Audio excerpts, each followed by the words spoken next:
Well, it's summertime, and that means it's time for another Steven Spielberg cliffhanger. In years past, we've had Raiders of the Lost Ark and Indiana Jones and E.T. and Poltergeist, and now we have the Goonies, which is sort of parts of all of those movies all rolled up together. The movie starts with a bunch of kids, kind of like the kids in E.T., and they discover a buried treasure map up in the attic of their house. You guys, this map is old news. Everybody and their grandfather went looking for that when our parents were our age. I mean, haven't you ever heard of that guy? What's his name? The pirate guy. One-Eyed Willie. One-Eyed Willie. Yeah, he was the most famous pirate in his time. My dad told me all about him once. Dad'll do anything to get you to go to sleep.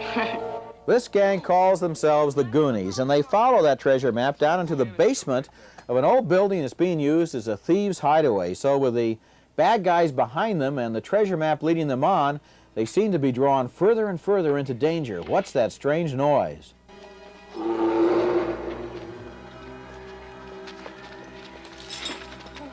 I don't want to go, Mikey. I don't want to go. Why not? It's chained to the wall.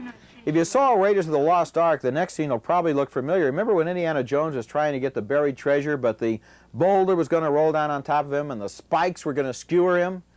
Spielberg uses some of the same tricks again in Goonies. Don't move. You guys, don't move back there. Don't move. Land's free. Guys! Guys! All right! You guys!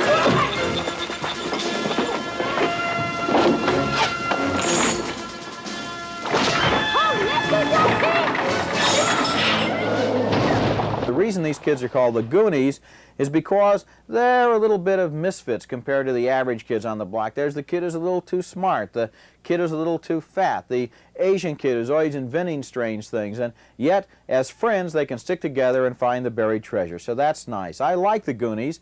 I didn't like it quite as much as E.T., though, because it doesn't have that extra spirit and soul and heart that E.T. had that really made that film kind of glow. So I give the Goonies 3 stars, and I'm Roger Ebert.